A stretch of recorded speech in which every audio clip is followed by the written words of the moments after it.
When you picture a serial killer, what do you see? Perhaps you picture someone like Jeffrey Dahmer, a young man with a troubled childhood and a history of animal abuse. Or maybe you picture Ted Bundy, stalking and killing women and girls like a predator for sexual satisfaction. Overwhelmingly, serial killers have been generalized as charming, manipulative men who kill their victims for personal gratification. But in November 1990, as the bodies of murdered men started to pile up throughout Central Florida, investigators realized they were tracking a rare kind of beast. A female serial killer.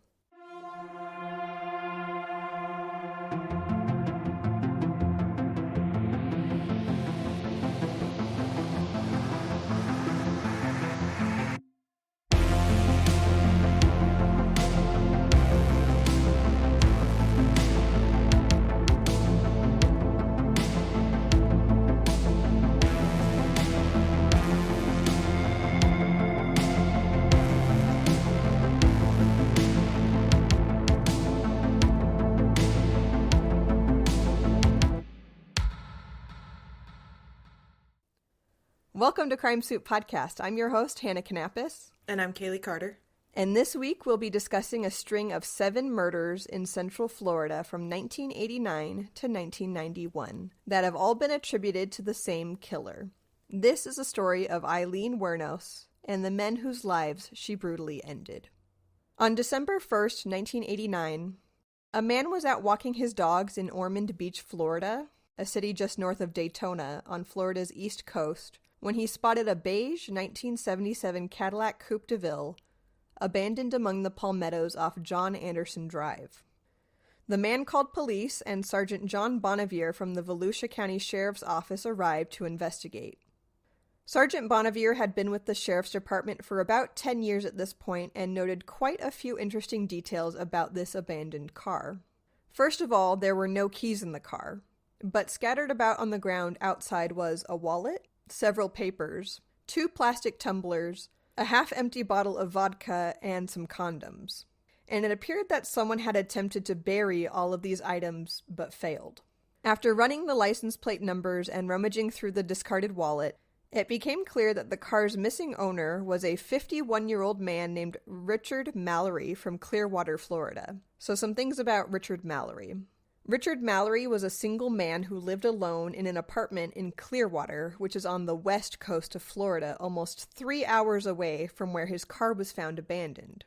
And when investigators look into his private life, they learn that Richard owned an electronics repair shop, and his most recent service call had been on November 30th, just one day before his car was found over 160 miles away.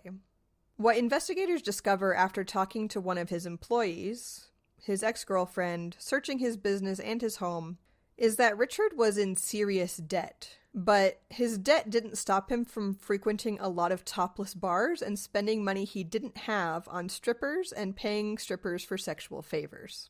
In fact, police are able to find 2 women in particular who admit that they were with Richard on the evening of November 30th, the night before his car was found. And he had given these women electronics from his shop in exchange for, quote-unquote, lap dances. I say quote-unquote because I don't think they were just giving him lap dances. I think that's what they told police they were doing.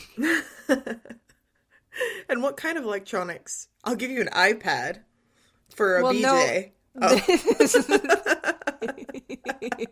Damn. No, this is 1989, so it was a TV. It was a TV and a VCR. Ooh. Jesus Christ, that's a terrible deal. And not in 1989 it wasn't. Fair enough. Fair enough. Like, that was the hot thing, right? A new VCR? Yeah. For watching my VHS tapes. I don't have proof that they exchanged sexual favors, but side note, so I read a book about this case, and they go into great depth about Richard Mallory, and I've cut out quite a bit of it. But these 2 particular women, they're both, whatever you want to call them, exotic dancers, strippers. This guy, Richard Mallory, he's 51, right? He was in all of this debt. He really did not have money. I think he even owed a bunch of money, like, on his rent that hadn't been paid and all that kind of stuff. And his customers at the electronics repair shop even said that, like, you know, I would drop off my electronics to be repaired and it would be months and we'd constantly have to be banging on the door and demanding, like, hey, when's my stuff going to be ready, right? How is he still in business? I don't know, but he had all this debt, and then he would go on these long trips all around Florida, and he was like a regular at the strip clubs. And it wasn't just like one or two strip clubs, it was like all of them. Like, the police kept going into these strip clubs and being like, and showing his picture to people, and they're like, oh yeah, he's here all the time. Oh my God.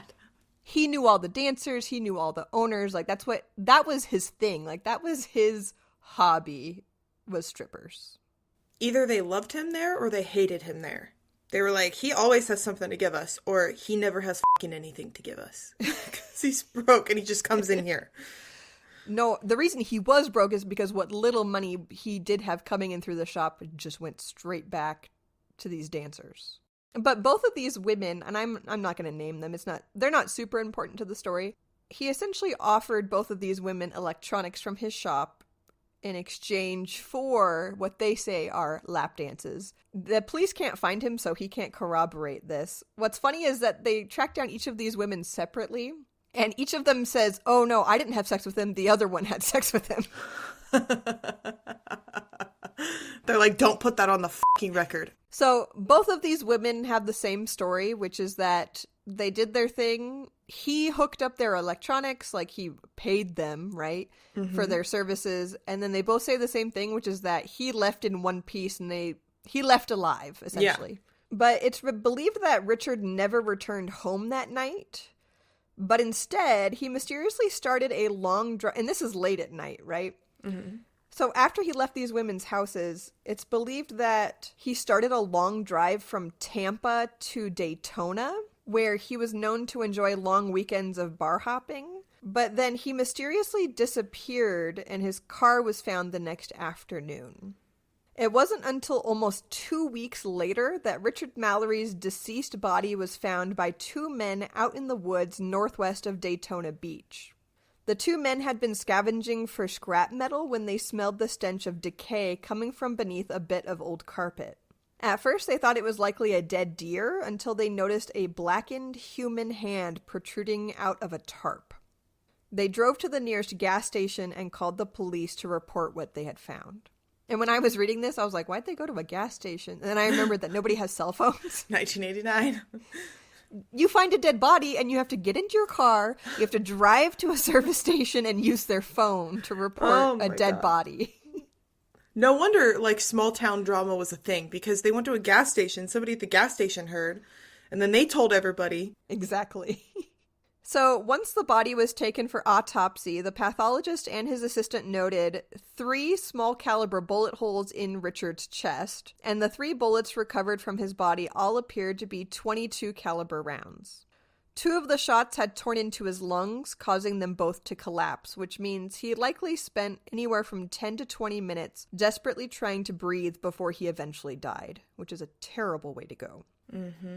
His death was classified as a homicide, and this is the first of many unsolved homicides about to plague the state of Florida in the coming years.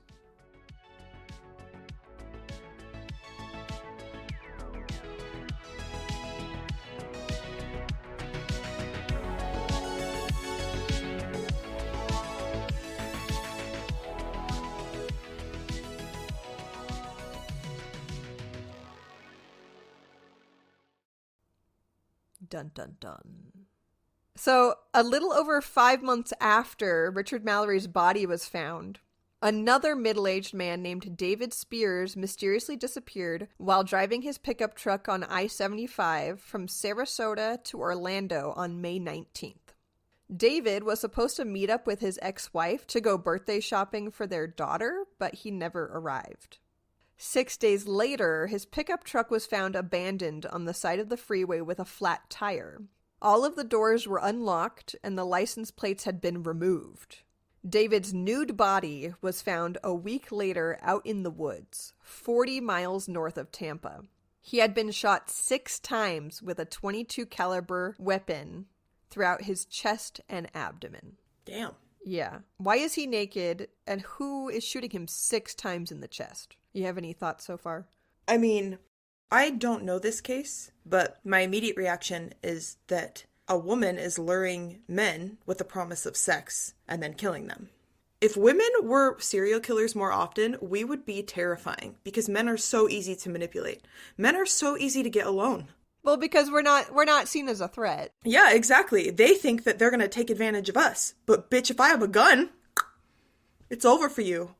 But yeah, that's what I think is happening. I think somebody's luring these men out for sexual favors or whatever and then killing them. I don't know what reasoning she has, but... So you know that it's a female serial killer, because I told you in the beginning. But yeah. Is there anything about these, if you were an investigator and you didn't know who you were looking for, is there anything that tells you that it's a woman? No. I mean, maybe the fact that one guy's naked.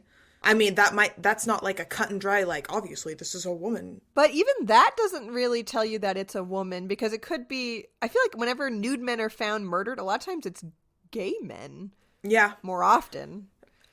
For sure. But I think that it might be something that an investigator would consider if they're naked, but maybe not as much as they would consider another man being the culprit. So I'll tell you right now, like, originally, a female serial killer was not on their radar because it's just so rare and, like, unheard of. So originally, with these first two murders, they think that they're looking for a man, but something that actually is odd that I don't think a lot of people think about, men are more likely to kill someone, like, execution style or aim for the head.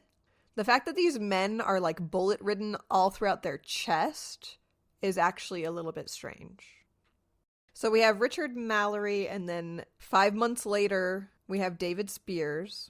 And then, only 5 days later, the nude body of another middle-aged man was found a few miles off I-75 in Pasco County.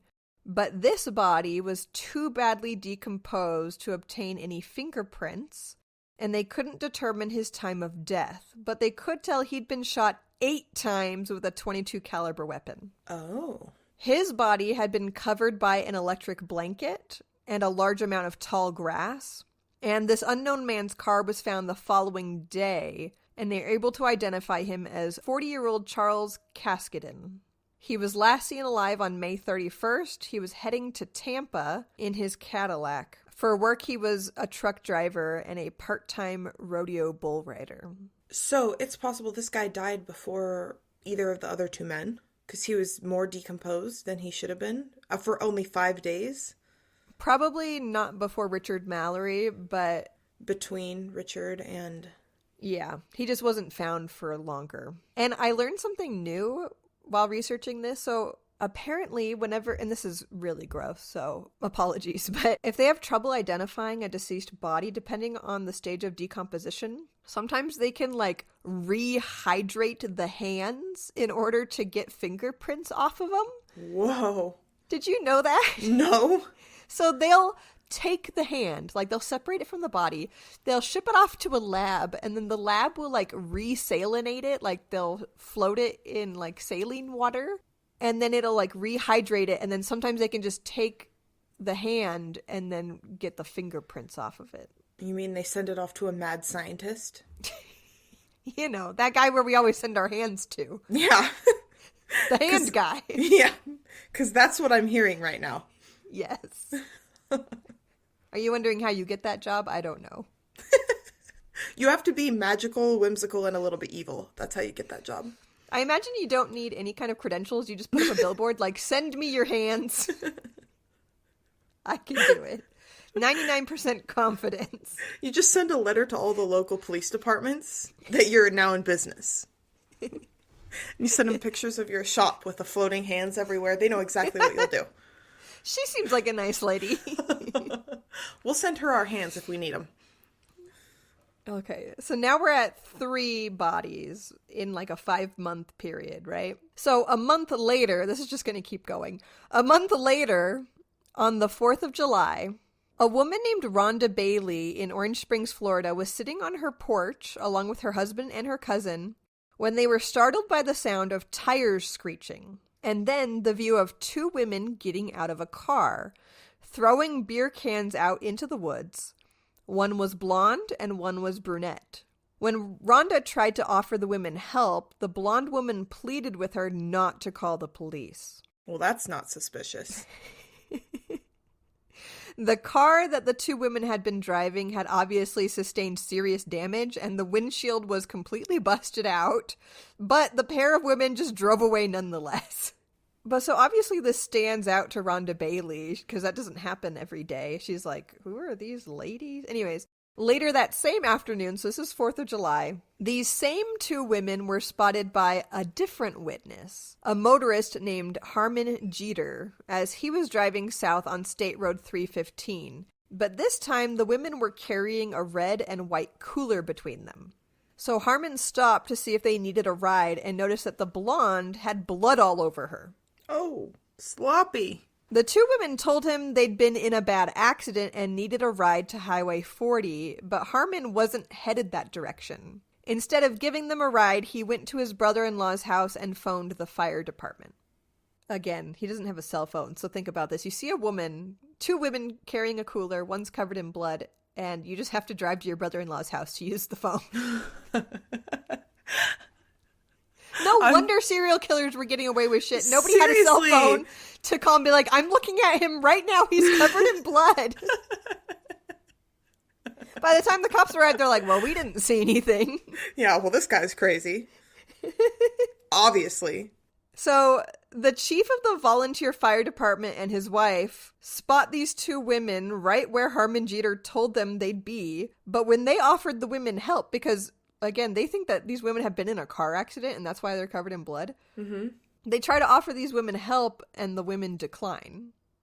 Even though they literally just asked the other guy for help. They're just walking on the side of a highway? Carrying a cooler, yeah. But it's 4th of July. Everyone's got coolers. Yeah, but not covered in blood. Firework accident. It's fine. So that all happens, and it doesn't go anywhere, by the way. They just see these women, and nothing happens. Literally, you can get away with any crime, I guess, if you're a woman, because nobody thinks you're going to be murdering people. At least in 1989. Yeah. Well, this is 1990 now. Oh, 1990. Excuse me. Okay, but remember Rhonda Bailey, who was sitting on her porch and saw... Yeah. Just down the road from Rhonda Bailey's home, Marion County deputies find the beat-up car that these two women had been driving. But when they run the VIN number, it says the car belongs to a 65-year-old man named Peter Seams, who had just been listed as a missing person only 2 weeks earlier. Peter Seams was described as a devout Christian and a veteran merchant seaman who'd retired the previous year. At the time of his disappearance, his wife was in Germany doing missionary work, and he was on his way to visit his sister in New Jersey, but he never arrived, and to this day, he has never been found. Oh, was he in the cooler? Or did we find out what's in the cooler? I did not even think about that. Maybe they cut him up. That's why she was covered in blood. Yikes. I didn't think about that. Thanks for that image, Kaylee. Sorry. I can always rely on Kaylee to think like a psychopath. Okay, but investigators were able to find a bloody palm print from the trunk of his car, which would prove critical to solving this case later. Yeah, they got sloppy. I'm going to be honest with you. They've been sloppy this whole time. Over 3 weeks later, a 50-year-old delivery driver named Troy Burris left the Gilchrist Sausage Company in Ocala, Florida on the morning of July 30th, but he never returned after his delivery route was supposed to end. His manager tried calling one of his last delivery stops, a place called Salt Springs Grocery, but they said he never arrived. So Troy's wife made the difficult decision to call police about 2 a.m. when she felt certain that her husband wasn't returning home. And 2 hours later, Troy's truck was spotted 20 miles east of Ocala, sitting on a shoulder off State Route 19. The cab was unlocked, the engine was cold, and there were no keys inside. So investigators were able to trace his last movements up until 2:24 the afternoon of his disappearance, which is when he made a delivery to the Seville grocery store. But then he never arrived at his next stop, which was only 15 minutes away. I am... Do they not have any other hobbies? Like, is this like their girls' night? This sounds like a lot of work for a girl's night. Well, I don't know about you, but I like to relax. A girl's day afternoon. Yeah, take a load off, have a margarita. Luring men to their death is for some people, but I don't think it's for me, personally. Because that sounds like a lot of fucking work. Well, we'll talk about it. Like, why are they doing this? We'll get to it. But this one really does. The disappearance of Troy Burress really bothers me because the other ones, like Richard Mallory, for example, he left really late at night. It was like 10 or 11 at night, and he was going to drive a couple hours across the state, right? Yeah. So it makes sense, like, oh, some hitchhiker killed him, right? Yeah. But this one, Troy is literally, like, on the clock. He's on his delivery route. Broad daylight. Yeah, it's the middle of the afternoon. And his next stop is only 15 minutes away. How much trouble can he get into in a 15-minute drive to his next delivery? And he's probably, like, in a main part of town at a grocery store. Yeah. Like, not in the middle of nowhere. Not in, like, a seedy spot. It's, like... Like, these crazy women are coming out of the bushes and murdering men. They could be anywhere. Hide your kids, hide your wife. No, hide your husbands. 1 second he could be there and next he's gone. This one just bewilders me because, yeah, like... They must have... The only thing that I can think of is they were like, hey, drive to a remote spot and we'll show you a good time. And he fucking did. And that's how they got him missing in 15 minutes. I told my husband about this and I was like, what guy is going to pick up a random person while he's like driving his truck on his, on his delivery route? And he seriously was like, Hannah, if the women were offering sexual favors, it wouldn't be that hard. So he makes his last grocery delivery and he was supposed to go to his next one and he just never made it. Then 5 days later, on August 4th, a family was out for an afternoon picnic. First mistake. This is going to go so sideways. Oh, no. A family was out for an afternoon picnic in Ocala National Forest when they noticed a thick trail of ants furiously advancing toward a pile of palmetto leaves. As the picnickers looked closer, they realized the ants were disappearing up the blue jeans of a deceased man's legs. Oh my God. What a way to ruin a picnic. Yeah, that puts a damper on a perfect day. Finding a dead body. With your family? With your little kids.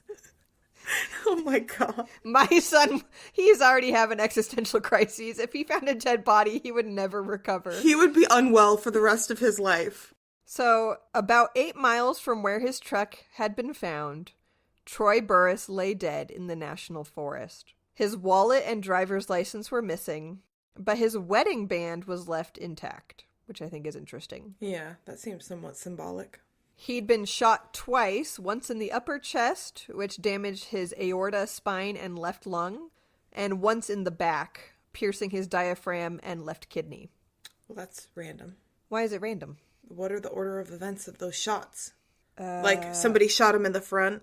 Like, if I was an investigator and I didn't know that it was two people doing this, I'd be like, they shot him in the front and then he didn't fall down, so they went around him and shot him in the back? Or he fell down and then they finished him off. That's true. Okay, never mind. I'm overthinking it. Okay, so they find him in the Ocala National Forest, right? Yeah. This just keeps going. The following month... Oh my God! How many people total did they kill? Confirmed 6, but probably 7. Holy. Wow. The following month, on September 11th, 1990, a 56-year-old retired Alabama police chief named Dick Humphreys was driving on State Route 44, heading west to I-75 to get home, when he mysteriously disappeared. It's a reoccurring theme. So...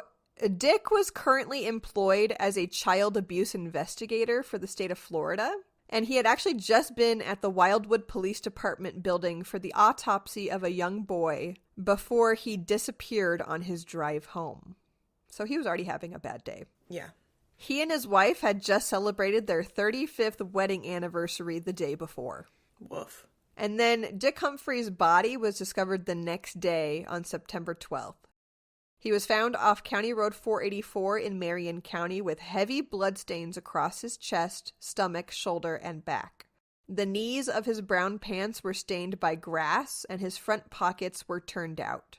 He was in second stage rigor mortis, estimated time of death 16 to 18 hours earlier. Most importantly, though, Dick Humphrey had a single bullet wound to his head. Well, that's new. If this was the same killer, they were escalating.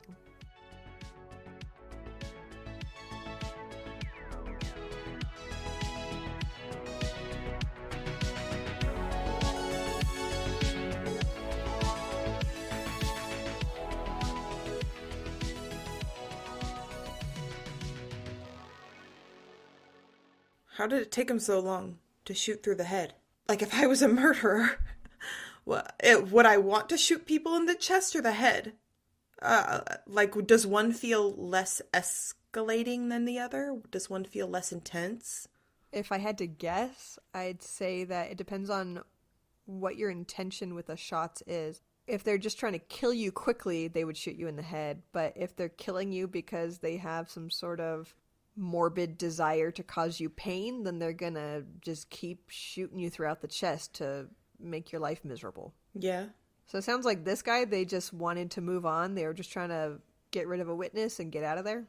It is interesting, though, that a lot of these happen in, like, remote forested areas, so they're probably, one, there's probably no one around to even hear the gunshots, and two, if it's coming from the woods, people might think it's just, like, deer hunters or something. It's Florida. People That's are true. just shooting their guns into the air for no reason. That's true. So, a week after finding Dick Humphrey's body, his car was found parked near an abandoned service station in Suwannee County. The license plate, keys, and bumper stickers had all been removed. Well, that's weird. I mean, in most cases, the keys are missing. In a couple of them, the license plate has been missing. So they're obviously trying to halt discovery, right? Yeah. But it doesn't seem to be working. No. Because they just run the VIN number and they're like, Yeah. This car belonged to Dick Humphrey. It's going to be found regardless. And also, have you ever tried to take off a bumper sticker? That shit sucks. It took 12 hours, It but they got did. it off. Removing bumper stickers is the worst. So investigators find this car, right? And so they decide that they're going to interview the clerk at the nearest truck stop. Because if this is where the car is abandoned, whoever drove it had to go somewhere, right? And the clerk tells them that she doesn't recognize Dick Humphrey's picture that they show her, but she did recognize the composite sketch of two women that Rhonda Bailey had seen driving Peter Seams's car back on the 4th of July. Oh. So Rhonda Bailey told police and provided a composite sketch description. Do you have the composite sketch? I do. I want to see it. Want to send it to me? Okay, I'm texting it to you right now. Do these look like two lovely ladies that you would pick up on the side of the road? Oh my god, no. Oh my god. These are terrible composite sketches. They're kind of scary, right? Yeah. Also, this makes me feel like I could be a composite sketch artist. I could do that. Yeah, and after you actually know who the killers are, it doesn't even look like them. What the hell? Yeah. The gas station clerk, she looks at this composite sketch and she actually says, "Oh yeah, I saw them." She said that these two women came into the service station and she thought they were sex workers, but she didn't report them, call the police or anything because they didn't linger around too long. And so they didn't really cause her any trouble. So she didn't tell anyone. Yeah. So far, after finding Dick Humphrey's body, investigators have 6 dead or missing men. So Peter Seams, they still haven't found him, right? But they have his car. But that's 6 men total, and they have no motive. The police believe that the killer was likely a stranger to all of them, and the only thing they can really gather is that it was probably, each of them was probably robbed, and it seemed to be opportunistic. But now they have connected the same suspects to more than one victim. They've connected Peter Seams's car with the bloody palm print, and he's missing, to Dick Humphrey. So they have those two connected at least. So as police raced against the clock to find the 2 mysterious women they believed were ruthlessly killing male motorists throughout Central Florida, another body was found on a remote logging road on November 19th in Dixie County. 60-year-old Walter Gino Antonio was found completely nude except for a pair of tube socks, his body riddled with bullets. Just like the others, his car was found abandoned far away, this time over 200 miles. Whoa. So at this point, they have 7 bodies, or they have 6 bodies and 1 missing man. And this is the point at which police decide that they need to formally and publicly link all of these men's deaths, and they need to ask for help. They're like, now that like 7 men are dead, we kind of need some help. We just thought these were just like a few silly women at first. Things are getting serious. Like, no shit, Sherlock. You kind of need some help. I will say this. So in true crime, I think there is a degree of truth that when women or children are murdered or go missing, for the most part, there's a little bit more of an urgency about it. When white women or white children go missing. That's what, yeah, exactly. These guys, I want you to think about this. These are all middle-aged white men. All of them. Yeah. I feel like there's actually less of an urgency, and police probably feel like there's less of an urgency. Not necessarily when they're found murdered, but when they go missing, because men up and leave their families all the time.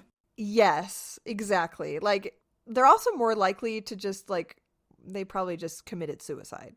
Oh, that's rough, too. Yeah. Like, this guy mysteriously disappeared. Okay, well, he's a middle-aged white guy. What do? They killed themselves. Oh, jeez. Yeah, that's true. So, and also, like, they're free to just wander around, do whatever they want. Yeah. And if they're single, like Richard Mallory, it's like, yeah, he was known to just hop on the road late at night and go to topless bars. So if he's missing, like... Like, men don't have predators the way that women do. Yes. So when women go missing, especially when the media gets a hold of white women and children going missing, it's like, oh, there's a million bad things that could have happened to them. Like, but when grown men go missing, it's like, well, is it more likely they went off of their own free will and volition, or did they get... Exactly. Also, men, they just, like, wander into the woods like, I'm going to go on a hike today. By themselves. By themselves. No regard for their own life or safety. Absolutely not. So after they've got 7 missing and murdered men, police decide that they're going to run the composite sketch on the news. And the idea of a pair of female serial killers obviously very quickly overtakes local Florida headlines, and it spreads nationally. Like, it blows way out of the water. Yeah. So a flood of phone calls came in, and within 3 weeks, there were over 400 tips received. By December 21st, there were 4 tips in particular that all pointed to the same suspects. Which is insane, because you saw the composite sketch. Who's recognizing these people? Do they really look like that? I need to see real life pictures. You will. But also it's funny because all they know is like, do you know 2 women who traveled together who maybe have murdered a bunch of men? And 4 different people were like, yeah, actually. This is who the chicks were writing about. The Earl Dixie song. Chicks? Yeah. Now they're just the chicks. But is it just called Earl? Goodbye, Earl. It's Marianne and Wanda. Yeah, this is them. Well, maybe not, actually, because maybe these men weren't doing anything wrong. I don't know. Oh, we'll get there. So 4 different tips all named the same 2 people. 34-year-old Aileen Carol Wuornos and her 28-year-old longtime girlfriend, Tyria Jolene Moore. Those are names. Yes. I love it. So Tyria, who went by Ty. So Ty Moore had actually only left her conservative hometown in Ohio weeks before she met an exciting blonde at the Zodiac Bar in Daytona, Florida. Ty had just begun her journey as an out lesbian when she started to fall in love with a domineering and outspoken 30-year-old woman named Aileen Wuornos from Rochester, Michigan. And Aileen has several different aliases. Aileen Wuornos is not her birth name, but her childhood name. Mm-hmm. She also, in some accounts, you'll see that she went by the nickname Lee. And Aileen admitted to Ty that she'd been in and out of jail for theft and armed robbery, and that she often prostituted herself to make ends meet. And while her girlfriend Ty discouraged her from engaging in these harmful behaviors, she still stuck by her side, and the pair was basically inseparable. But their living conditions were really terrible. Like, they didn't actually have a permanent residence or any kind of stability. They mostly just lived in motel rooms and crashed on friends' couches for the entire 4.5 years of their relationship. That sounds awful. Yeah, I'm trying to think who I love enough to do that for 4.5 years. 4.5 years? At some point, I'd be like, we need to get jobs. Yeah, let's, I'm going to take you down to fill out an application or two. Well, I think Ty actually was more stable. I can't remember. I want to say she was a waitress or something. Okay. Ty was actually, I feel really bad for her. She was the more stable one, and she just happened to fall in love with a very unstable person, which happens. James can attest. That's Kaylee's husband. Yeah. So, in 1989, after the pair had been dating for over 3 years, Aileen comes home. What home is, I don't know, a motel room or something. Mm-hmm. Aileen comes home and suddenly confesses to Ty that she'd killed a man that day. Aileen told her that the man was a client, so this is someone who's buying sex from her, who became abusive, so Aileen killed him in self-defense. And Ty believes Aileen, especially because this particular client that we talked about earlier, Richard Mallory, was a convicted rapist. Oh. So Richard Mallory that we discussed earlier, he was the 51-year-old. He owned the electronics store. He was always going to topless bars. You know, that gem of a man. Mm-hmm. Okay, now I'm convinced the girls who worked at the clubs hated him.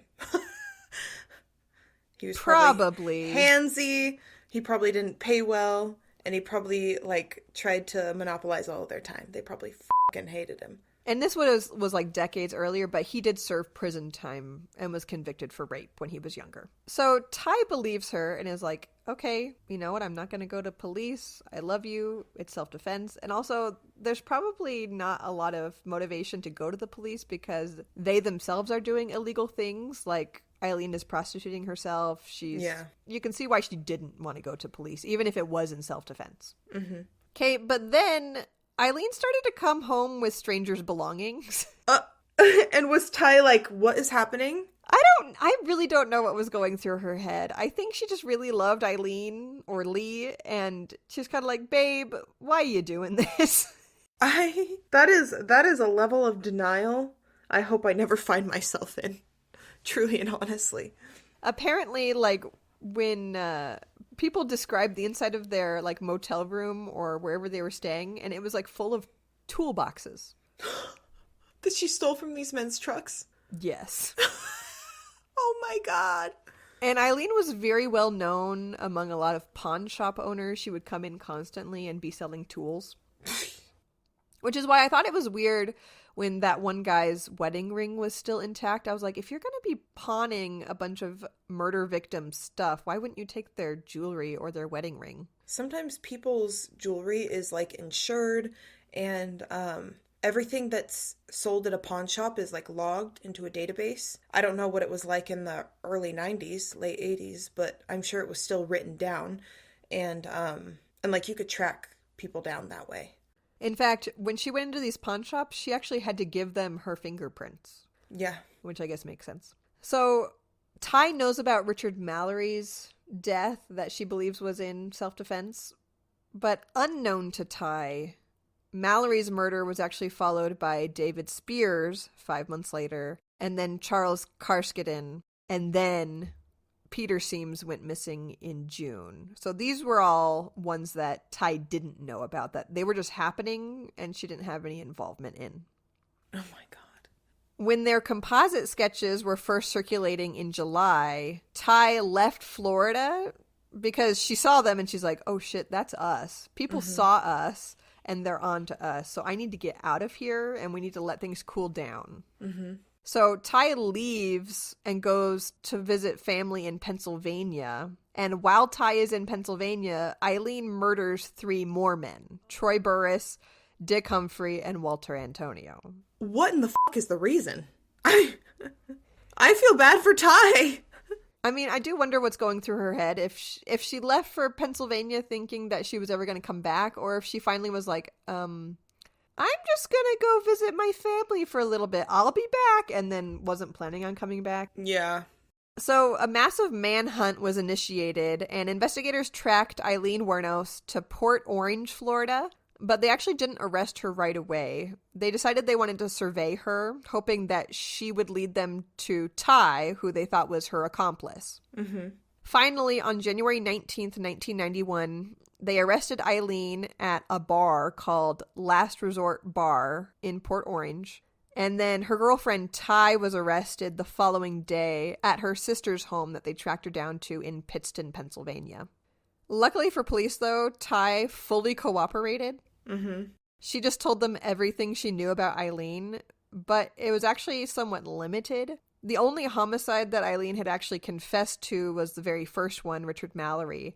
All of the other missing and murdered men were not openly discussed in their relationship, and Ty claims that she had no involvement in them.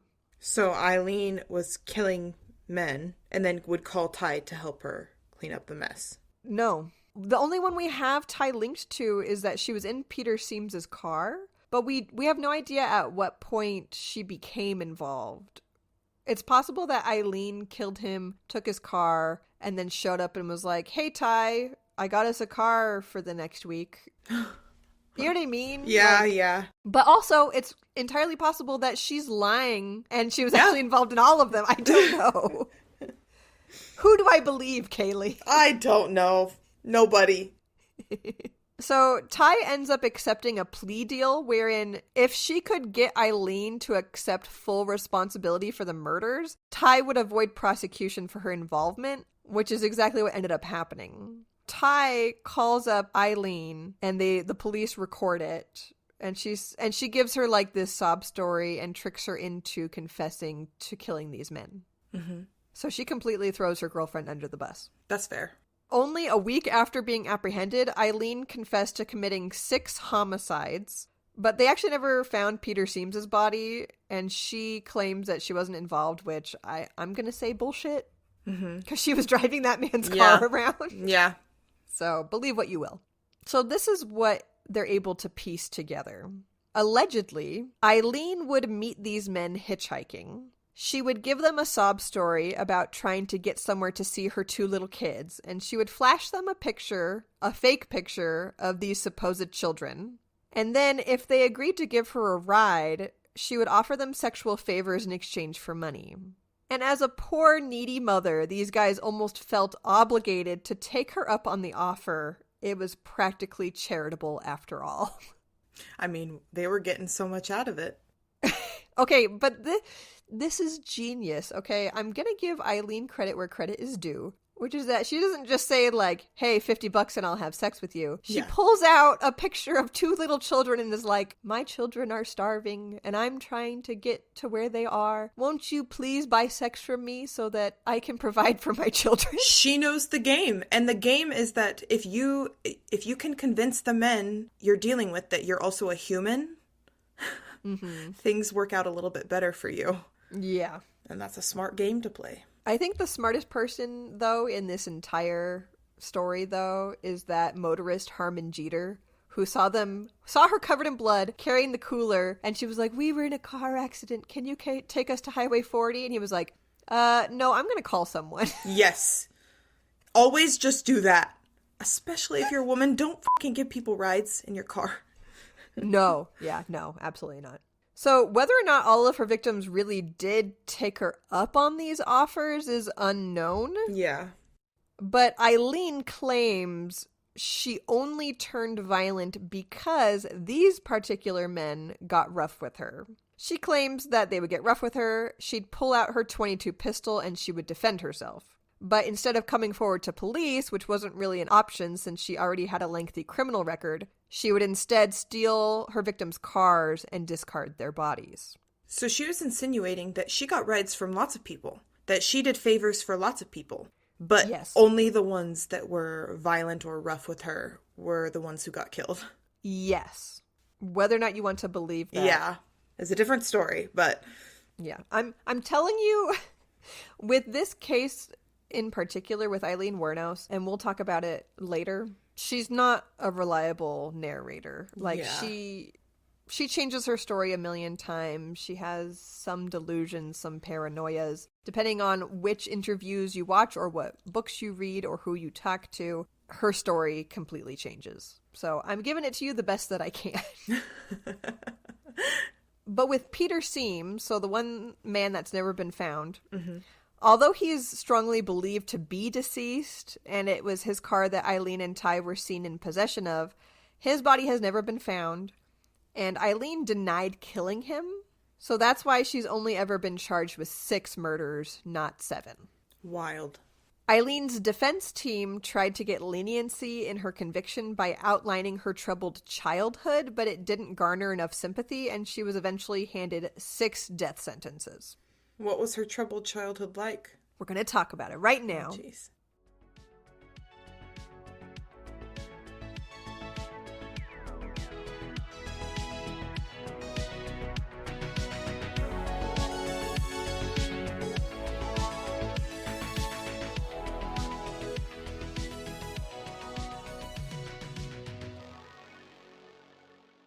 So, to this day, Aileen Wuornos remains a polarizing figure, causing heated discussion about the links between childhood trauma and sociopathic behavior, because it is undeniable that Aileen Carol Wuornos had a very traumatizing childhood. So, Eileen's mother, Diane Wuornos, was only 14 years old when she got married to an 18-year-old man named Leo Pittman. Oh. And they had a baby boy almost exactly 9 months later. Oh. Whether or not she was already pregnant when they got married, I don't know, but the timeline is very close. So this baby boy that they had was Eileen's older brother, Keith. And then, this is what I hate, only 2 months after giving birth, Diane fell pregnant again, this time with baby girl Aileen. Well, I hate this story. So she had a very young mother, a very young father, right? Who's getting pregnant back to back. Anyways. But luckily for Diane, and good for Diane, when she was 7 months pregnant with Aileen, she separated from her husband because he was arrested and convicted for the kidnap and rape of a 7-year-old girl. Oh my god. Well, I hate that. Who married her off at 14? Her parents signed the paperwork and everything?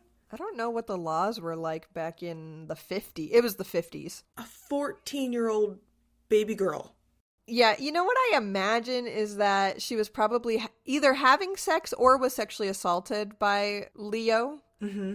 And that was the common thing at the time, is like, oh, well, or she got pregnant. Either she was having sex, got assaulted, or was pregnant, or all three. And they married her off because they're like, oh, we have to validate this relationship.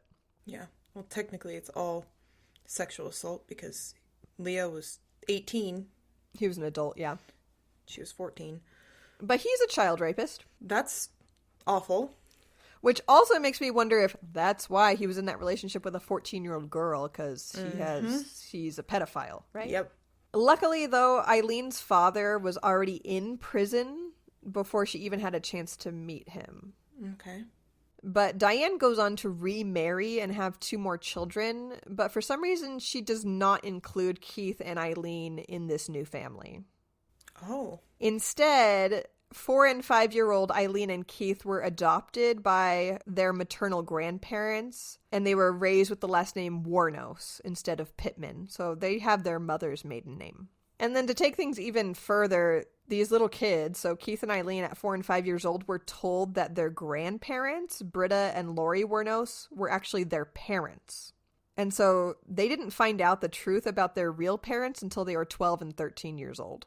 I imagine in that time her parents were probably trying to help her out and have a normal life. Either that, so they were going to adopt her kids from this previous marriage so she could like start over, or the man who was interested in Eileen's mother was like, I like you, but listen, you got to get rid of the kids. Because I've heard of that happening too. There's been women who have murdered their children because their new love interest doesn't want kids. Yeah. So, Britta and Lori Wuornos were both physically abusive alcoholics, and according to Aileen, her grandfather also sexually abused her. There is fucking nothing good left in this world every time I hear a story like this. Yeah.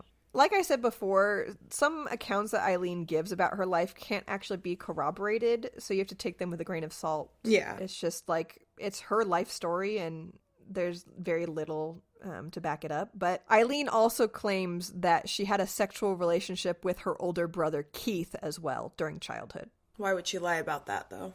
Exactly. I've seen people be like, yeah, but there's no one to corroborate it. And I'm like, but why would she lie about that? Why would she tell people that? Because that makes people see her differently. If she was intentionally trying to be manipulative, she would know that that doesn't garner sympathy. That garners, like, disgust from people. Exactly, yeah. And when Aileen was only 14 years old, she falls pregnant, but it's still unclear, like to this day, we're not really positive who exactly fathered the child. So Aileen gave birth to a baby boy on March 23rd, 1971, and Aileen named the baby Keith after her brother, which caused some people to speculate that the child was his, that they were conceived from the sexual relationship with her brother. Yeah. Others thought the baby may have been the result of sexual abuse by her grandfather. The problem is so many people were sexually abusing her that's why the paternity is kind of unclear, right? Sad. But according to Eileen's best friend at the time, Aileen had a really good friend named Dawn Botkins. And according to Dawn, she said that the baby was actually conceived from the sexual assault of one of her grandfather's 60-year-old friends. Oh. Literally, any of the options are terrible. You didn't warn me that this was going to ruin my day. Oh, sorry. Kaylee, this is going to ruin your day. Yeah, and it is. It's ruined. Should I keep going? Yeah, I need to know. It's already ruined. There's nothing else you can do at this point. I need a little treat after this. So even though it's not really clear who fathered the child, regardless, Aileen was sent to live in a home for unwed mothers, and her grandparents made her give up the baby for adoption.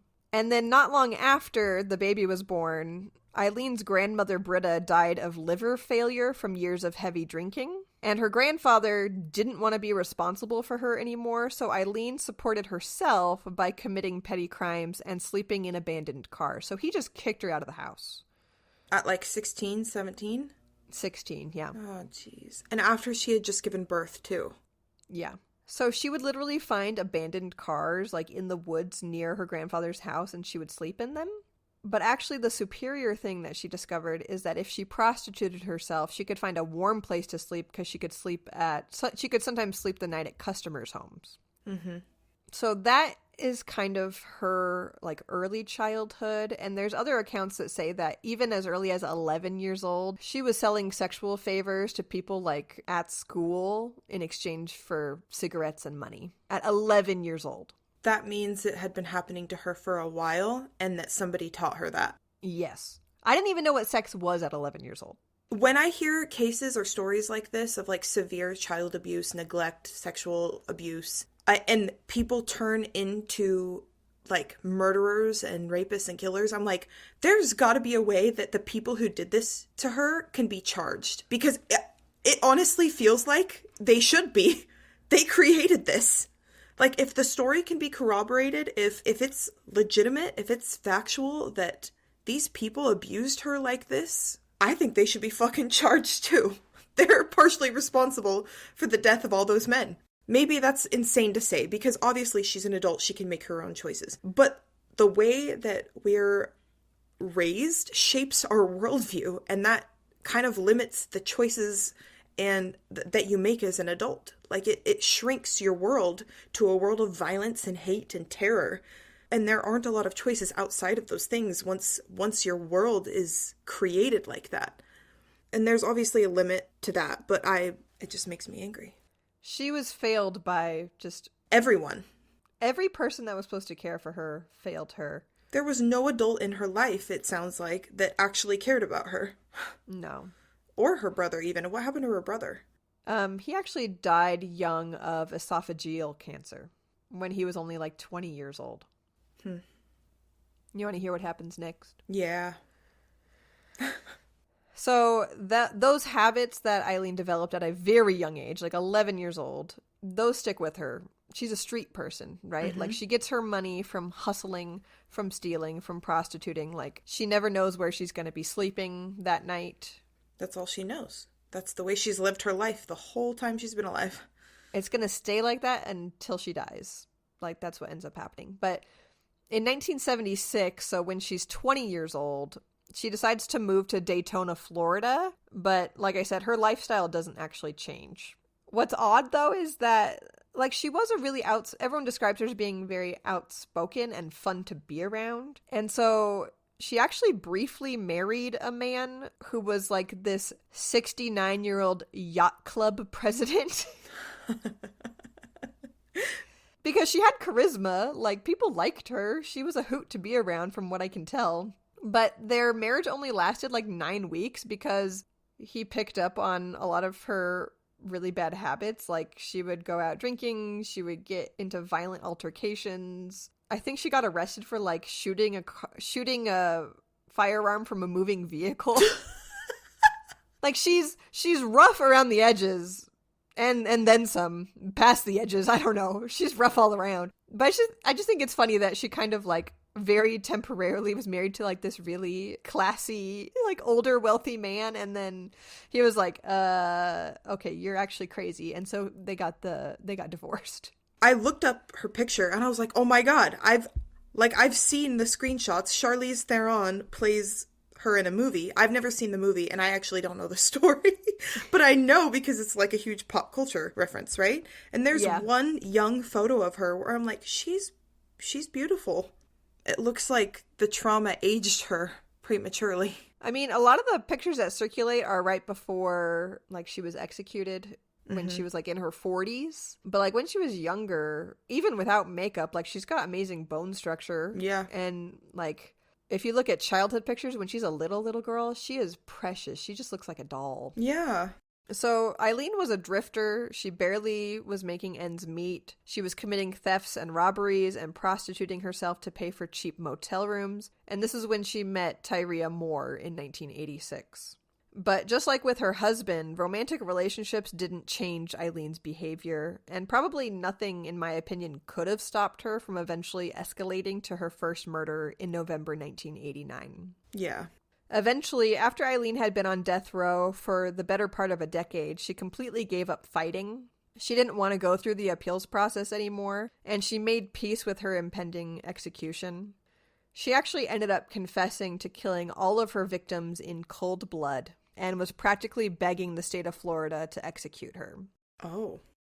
She sat before a judge and told them that she was simply an angry person, and that if they freed her, she would kill again. But something that never sat right with her, however, was being referred to as a serial killer. Can you think of like why she might have a problem with that term in particular? I mean, for a few reasons, off the top of my head, it just sounds like a serial killer sounds like you can't control it, that you have no reason, that you're just thirsty for blood for no reason. And in her mind, she probably felt like she had legitimate reasons to do this. Because like I said at the beginning, when people picture serial killers, a lot of times it's men, and a lot of times it's men who they kill because they enjoy it. Yeah. And they do it because they get a thrill out of it, or they get some sort of like strange sexual pleasure from it. Mm-hmm. And that did not fit Aileen. She killed them to eliminate a witness that she was robbing. Mm-hmm. It was robbery motivated for her. She was trying to pay for her motel room. She was trying to support the life she had with her girlfriend. It was all just out of like desperate need. And so she doesn't feel like she fits the mold of a serial killer. I killed those 7 men in first-degree murder and robbery. As they said, they had it right. A serial killer. Not so much like thrill kill. I was into the robbing biz.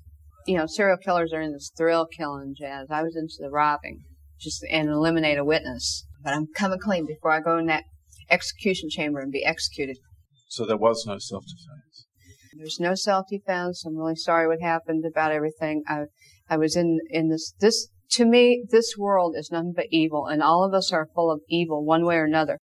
Okay, so even though Aileen is just pleading with the state of Florida to execute her, which shouldn't be hard to do. I mean, Florida is like known for executing people. They're a little trigger happy over there. They're very like, trigger happy. Pew, pew, pew. We'll kill them all. What was that? Never mind. Okay, but then we have the problem of Eileen's sanity. So the question of her sanity was raised. It should be noted that Eileen's father, like her biological father, was actually a diagnosed schizophrenic. And it was obvious throughout her incarceration that Aileen did have severe paranoia. She was convinced that investigators already knew that she had been the one to kill Richard Mallory, and she thinks that they purposely didn't apprehend her. Oh. Which, if you watch the interview, I'm gonna insert an audio clip for our listeners, but she essentially is like, I was no professional. I was real sloppy. She was like, I think the police knew that it was me because she had a long criminal history. Her fingerprints were on file, like indefinitely. Oh. There's no reason why she shouldn't have been captured after Richard Mallory's death. And she brings up a good point, except she goes toward conspiracy theory, whereas I lean more toward the cops just suck. Yeah. She's like, they knew I did it. They just wanted me to become a serial killer. And I'm like, no, babe, they didn't. They were just bad at their jobs. They just were bad at their job. Okay, so that was one of her paranoias. The other paranoia, and there were several, but these were the two big ones. She was also convinced that the prison compound that she was incarcerated at for those 10 years, they had installed a satellite dish. And she was convinced that somehow the satellite dish was linked to the TV and the mirror that she had in her cell, and that these electronics, because she thought the mirror was fake. She thought it was like actually like a listening or a viewing device, right? Mm-hmm. She was convinced that these electronics in her cell were emitting what she called sonic pressure that gave her headaches. Let them know that I know that the cops knew who I was after Richard Mallory died. I left prints everywhere, and they covered it up and let me kill the rest of those guys to turn me into a serial killer. I know they did, because I was no professional. They had the intercom on in the room, and they kept lying that it wasn't on, and they were using sonic pressure on my head since 1997. The TV or the mirror, something was rigged.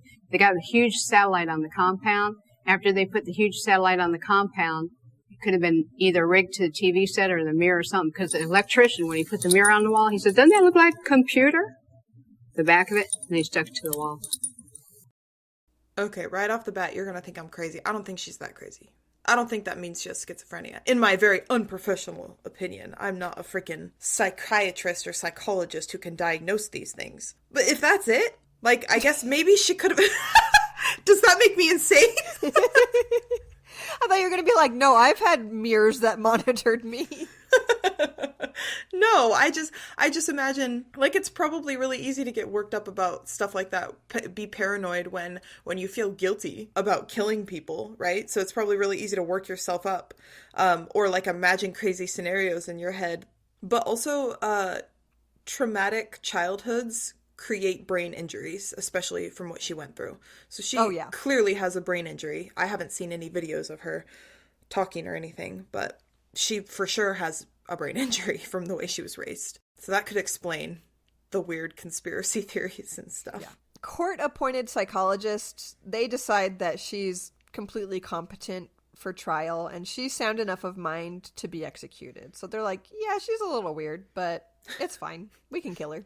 I like how at no point was she ever offered, she probably was never offered any kind of, like, rehabilitation for, like, all of the shit she went through. I don't know. No, I'm sure not. They were just going to kill her anyway, so why waste resources on making her brain better when they're just going to kill her? You want the brain to be healthy before you kill it. Oh my god. Like, when we spell stuff out like this, I'm like, what kind of world do we live in? What kind of society have we created? I don't like it.